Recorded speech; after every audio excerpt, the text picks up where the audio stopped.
तो अभी देखो हम लोगों ने सजीव और निर्जीव को अच्छे तरीके से समझा। सजीवों के कुछ मुख्य लक्षण होते हैं, ठीक है, जो कि निर्जीवों में नहीं होते हैं। ये आप जिस बेंच पे बैठे हो वो बेंच भोजन करता है?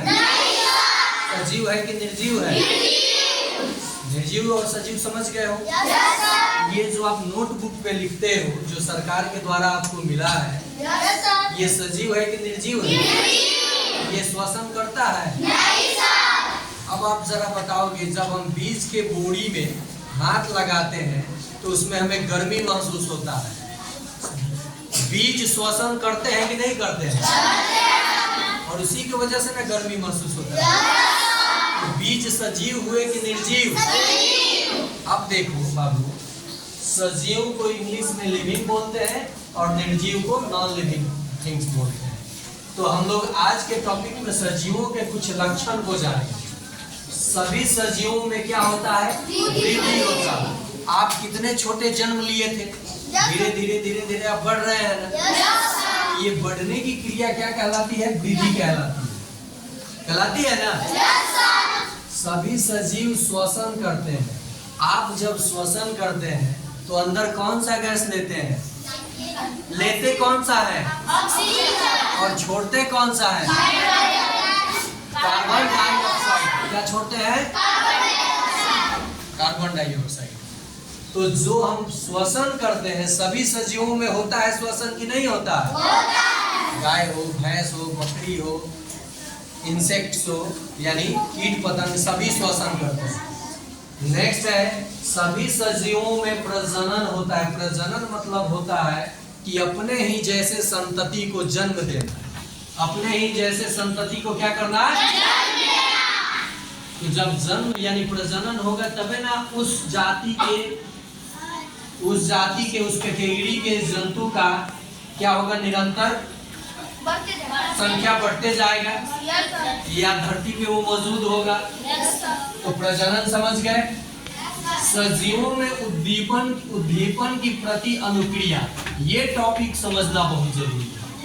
आप लोग सूर्यमुखी का पौधा देखोगे, कुछ फूल देखोगे जो सूर्य के प्रकाश में ही खिलते हैं और शाम होते ही क्या होते हैं? बंद हो जाते हैं, जिसे आप कहते हैं कि मुरझा गए। या फिर जैसे आप घर में अंधेरा करते हैं तो कॉकरोच घूमना शुरू कर देता है। लाइट जलाते हैं, कॉकरोच अंधेरे में छिप जाता है। छिपता है ना?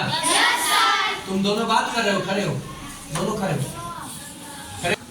चू भर आवाज नहीं जाता था क्लास। तो ये उद्दीपन के प्रति अनुक्रिया ये होता है कि इस प्रकाश के दिशा में ही कोई चीज गति करता है। जैसे कॉकरोच हुआ तो लाइट जैसे जलाए कॉकरोच छुप गया। क्या छुप गया। और यहाँ जहाँ तक बात है श्वसन की, तो सभी सजीव वस्तुओं में एक तरह से श्वसन नहीं होता, मतलब एक अंग से श्वसन नहीं होता। हम लोग फेफड़ा से श्वसन करते हैं। मछलियाँ जो है गलफड़े यानी गिल्स से श्वसन करती है। आप लोग चेहरा देखे हो? जिसे हम लोग बोलते हैं विज्ञान की भाषा में केंचुआ। केंचुआ देखे हो? वह श्वसन करता है अपने त्वचा से। किससे? त्वचा से। और किसान का वो मित्र भी होता है। अब बात है उद्दीपन की प्रति अनुक्रिया, समझ गए।